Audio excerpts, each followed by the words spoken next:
La semaine passée, nous avons vu toute une série d'opérations sur les arbres binaires de recherche, insertion, suppression, parcours, itération. Et cette fois-ci, nous allons revenir brièvement dessus pour parler de leur complexité. Alors, quelles vont être les complexités pour un arbre de taille n et de hauteur h? Alors, donc, pour rappel ici, l'arbre ici à droite, sa taille, c'est le nombre de nœuds qu'il a, donc c'est simplement, il suffit de les compter, il y en a 13. Et puis sa hauteur, hein, c'est le plus long chemin qu'il y a de la racine à une feuille. Donc ici, le plus long chemin, il est ici, et donc la hauteur est de 7. Alors, pour passer en revue les différentes opérations, le parcours d'abord, eh bien, il consiste à passer par tous les nœuds, et on passe au maximum une fois par chaque lien entre les différents nœuds. Et donc, clairement, le parcours, il est proportionnel au nombre de nœuds. Donc, il est linéaire en nombre de nœuds. L'itération. Alors l'itération, il faut faire attention, on a besoin d'un lien parent pour le faire, sinon ce serait beaucoup plus compliqué et moins efficace. Mais donc si on itère avec un lien parent, eh bien itérer sur tout l'arbre, ça revient à faire un parcours. Simplement on monte et on descend selon les liens, mais ça revient exactement à faire un parcours.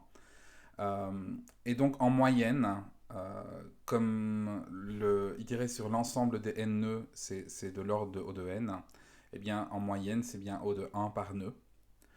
Mais ça va varier d'un nœud à l'autre, et il est possible que ce soit de l'ordre de la hauteur, euh, dans le pire des cas.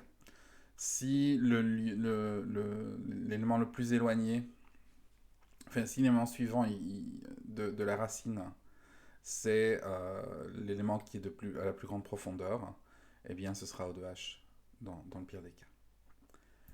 La recherche, l'insertion, la suppression, le minimum, le maximum, à chaque fois, tout cela, ça correspond à parcourir le chemin qui va de la racine jusqu'au nœud qui est pertinent. Ça peut être le nœud à insérer, le nœud à supprimer, l'emplacement où devrait être le nœud quand on le recherche, mais s'il n'est pas là, etc., etc. Mais dans tous les cas, c'est lié donc, au niveau du nœud qui est pertinent. Alors, comme on a déjà utilisé n, je vais utiliser p ici qui ressemble à profondeur.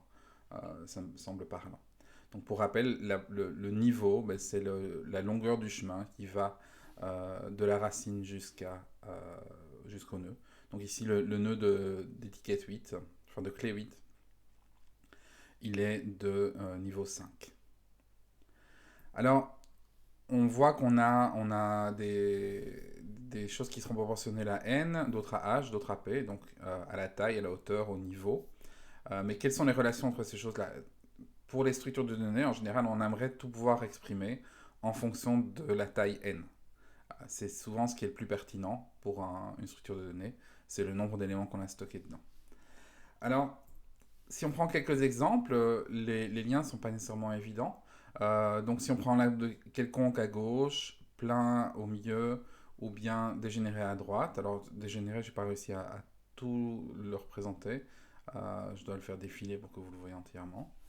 Eh bien, si je m'intéresse à des opérations professionnelles à hauteur, par exemple, eh bien, au niveau, dans un arbre dégénéré, ben, j'aurai O de n. Parce que la hauteur de mon arbre, elle est la même que n.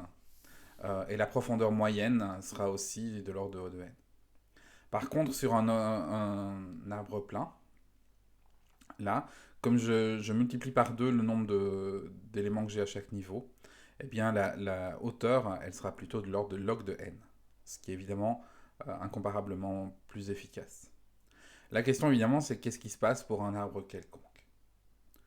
Alors si on veut le voir, le plus simple c'est de le faire expérimentalement. Alors on peut mesurer les hauteurs par exemple.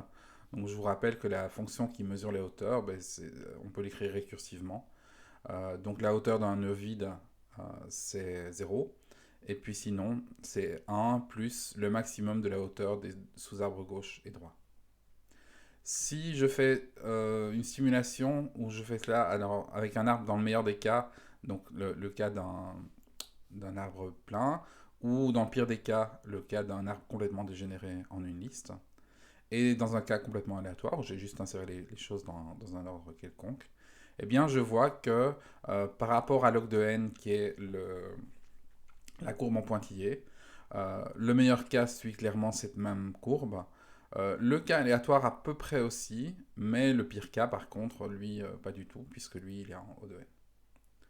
Je peux faire le même exercice pour les niveaux moyens. Alors pour les niveaux moyens, la fonction est un petit peu plus compliquée à écrire, mais si, je peux le faire de manière efficace comme ceci. Donc le niveau total, je le calcule. Alors le niveau total d'un arbre de racine vide, ben, c'est 0. Et sinon, ben, j'ai une fonction récursive niveau total qui prend donc la racine et le niveau actuel du sous-arbre que je veux calculer. Et donc c'est son niveau P plus le niveau total de ce que j'ai en dessous, mais j'appelle avec P plus 1. Et donc je sais bien que mes racines sont de niveau P plus 1. Si je fais ça, je calcule la somme de tous les niveaux de mon arbre, et puis si je divise par la taille, j'obtiens le niveau moyen. Si je fais de nouveau une expérience avec des arbres meilleur cas, pire cas et cas aléatoire, je vois de nouveau que dans le cas aléatoire, je me retrouve avec quelque chose qui ressemble à du log de n, mais dans le pire cas, c'est du O de n. Alors, donc en moyenne, hauteur et niveau moyen sont de l'ordre du logarithme de la taille. Donc ça, c'est vraiment quelque chose de bien. Ça veut dire que notre structure telle qu'elle, en moyenne, elle est très efficace. Mais évidemment, au pire, c'est de l'ordre de la taille. Donc linéaire et pas logarithmique, ce qui est vraiment très différent. Et potentiellement catastrophique parce qu'on écrit nos fonctions de manière récursive. Et si on a beaucoup d'éléments dans un arbre dégénéré, eh bien nos récursions, elles vont casser le programme puisqu'on va aller trop loin dans nos récursions. Euh, et ça pose un problème parce que le pire cas, c'est un cas qui est en fait assez courant. Si vous avez une entrée triée, par exemple, eh bien si vous rentrez dans un arbre binaire de recherche les éléments dans l'ordre trié, dans l'ordre trié inverse, voire trié par morceaux, vous allez retrouver avec des arbres dégénérés. Donc ça, c'est vraiment gênant. Donc même si dans le cas moyen, ça marche très bien les arbres binaires de recherche tels qu'on les a écrits, en pratique, on ne pourra pas se permettre de les laisser tels quels parce qu'il y a tout un ensemble de cas qui ne sont pas si rares que ça, qui vont faire dégénérer notre arbre en quelque chose qui ressemble à une liste. Et c'est clairement pas le but. Alors, pour mesurer à quel point un arbre est correct, on peut introduire la notion d'équilibre d'un nœud. Alors, il y a plusieurs manières de définir l'équilibre. On peut comparer la taille des sous-arbres, par exemple, mais la technique la plus fréquente, et celle que vous utiliserez en ASD2 pour les arbres AVL, c'est de comparer la hauteur des sous-arbres gauche et droit. Donc, on définit l'équilibre comme étant la différence de hauteur entre le sous-arbre gauche et le sous-arbre droit. Donc, si les deux sous-arbres ont la même hauteur, eh bien, on aura un équilibre 0. Et sinon, on aura quelque chose de positif ou négatif selon cela. Alors, si j'applique cette fonction-là, alors je vais afficher au-dessus en orange la hauteur et en dessous l'équilibre. Le calcul de hauteur, on l'a déjà fait, donc on peut faire un calcul récursif qui nous affiche tout. Donc toutes les feuilles sont de hauteur 1, tous les arbres vides sont de hauteur 0, et puis après on remonte. Cet arbre-ci en total est de hauteur 5. Et si on veut faire l'équilibre, on doit faire la différence entre les hauteurs des sous-arbres gauche et droit. Donc en chaque nœud, on peut calculer un équilibre qui, par exemple, pour le nœud 11 est 0 parce que les deux sous-arbres sont de même hauteur. Par contre, pour le nœud 4, il est de 1 parce que le sous-arbre gauche est 1 plus haut que le sous-arbre droit. Alors on dira qu'un arbre il est équilibré si, pour tous les nœuds de l'arbre, l'équilibre est entre moins 1 et 1. Et si on regarde notre arbre ici à droite, il n'est pas équilibré. Il n'est pas équilibré en deux nœuds, dans le nœud 1, parce qu'on a un déséquilibre on a un équilibre qui est de moins 2. Donc on a une hauteur de 2 à droite, mais seulement de 0 à gauche. Et également à la racine, puisqu'on a 4 à gauche et 2 à droite. Alors, les arbres déséquilibrés, ça va nous poser des problèmes, et donc on aura un certain nombre de techniques d'équilibrage qui nous permettront de rétablir l'équilibre d'un arbre. Alors, ici en ASD1, on va en voir une qui est la possibilité de le rééquilibrer complètement sur demande. Mais ce sera une technique qui aura un coût linéaire en la taille de l'arbre, et donc on ne pourra pas appliquer systématiquement, mais qu'on pourra éventuellement appliquer de temps en temps. L'année prochaine, en ASD2, vous verrez des techniques d'équilibrage automatique où à chaque modification de l'arbre, donc à chaque insertion, à chaque suppression, on vérifie l'équilibre et on le rétablit s'il n'est plus équilibré. Et on peut le faire en un temps logarithmique, donc en un temps qui est proportionnel au temps d'insertion ou de suppression, donc sans perdre les bonnes caractéristiques de complexité de nos arbres. Alors en SD2, vous verrez les arbres AVL, mais il y a beaucoup de techniques d'équilibrage différentes. On peut citer les arbres rouges-noirs ou les arbres d'Anderson, par exemple, que vous ne verrez pas. Enfin, il y a aussi des techniques qui permettent de faire des arbres qui sont équilibrés par construction.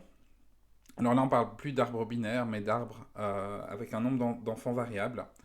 Et je pense pas que vous devriez voir les B-trees en ASD2, je pense. Je suis pas sûr. Alors, pour terminer cette vidéo, je vous propose un petit exercice. Je vous demande, est-ce que cet arbre est équilibré? Et sinon, quels sont les nœuds où l'équilibre est rompu? Et comme d'habitude, vous trouverez la réponse à cet exercice dans le PDF qui est dans la description de la vidéo ci-dessous.